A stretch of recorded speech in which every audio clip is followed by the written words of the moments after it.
It's today, November 4th, 2025. Please note that all initials in this video have been changed. My testimony in English regarding the false accusation of fraud of Mr. P. Hello, I'm Rob Vandersea, living in Spain with my Filipina spouse and our 3 minor children. For years, I have built my own business. I have served my community as a helper and have grown as a believer in Christ. Since 2023, I'm facing a false accusation of fraud that could cost us our home, my reputation, and even my freedom. How it began: helping a vulnerable man. In February 2019, I began helping Mr. P, an elderly Dutch man, with his administration, passport renewal, and legal matters, including obtaining an additional Dutch pension of 55,571 euros, received on January 23, 2020, and 317,17 euros per month from February 2020. In May 2019, Mr. P introduced me to Q, a woman who began to help him, without an employment contract, since Mr. P refused to give it to her. They had their occasional disputes. In February 2021, Q threatened to involve Spanish social services. I warned Mr. P and helped him with the services of R, a qualified caregiver who did receive a contract from him. Afterwards, Q sued Mr. P for unpaid wages. At the court hearing in 2022, Mr. P, Q, R, and I had to testify, among others. Thanks to the lawyer of Mr. P, who I found for him in 2019 for other legal matters, the financial damage to Mr. P was minimized. The false accusation. On February 6, 2023, Mr. P suddenly sent R and me away. The next day, R discovered Q hiding in the bath of the bathroom when she collected her belongings without prior notice.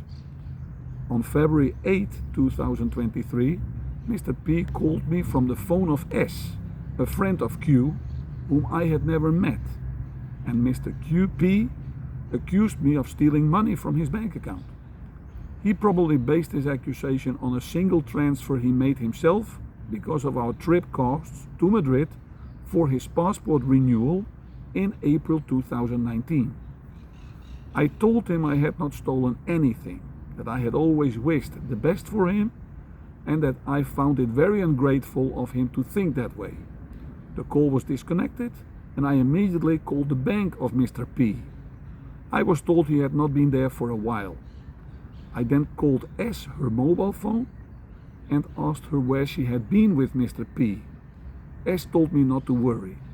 Hours later, Q and S filed a police report falsely accusing R and me of fraud. Legal betrayal and negligence.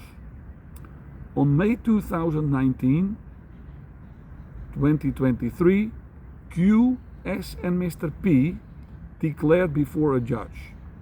From May 26 until 27, 2023, Mr. P had to be hospitalized due to the intake of medicines. This was against his will, according to the hospital report. From June 12 until 23 of 2023, Mr. P was again in the hospital. I asked the court in September 2025 for the hospital report of this. And after being there in the hospital, he was brought to a mental hospital. So within 1 month after his declaration, Mr. P was out from the apartment which he had occupied for over 30 years. He is, I do not know if he is still alive, in a care home which he never wanted. In June 2023, R and I gave our declaration denying the accusation of fraud. However, by May 2024, the case proceeded only against me with a 180,340 euros deposit demand, threatening seizure of my home. In June 2024, I used the recommended services of lawyer T after paying him €3,230, a third of the requested total of €9,680, but he ignored my evidence in a study I sent to him and submitted a defense without my input and without my approval. In July 2024, he sent me the 5 videos of those who had declared in front of a judge in 2023, but I did not receive the requested videos of the same ones who declared at the court in 2022.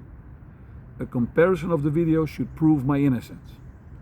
In November 2024, I paid €7,260, half of the requested total of €14,520, to lawyer U, who described lawyer T's work as bullshit. However, since December 11, 2024, he and his office stopped responding to my emails without explanation. The last email I sent was on February 18, 2025 to lawyer U with acknowledgement of receipt from lawyer U's office.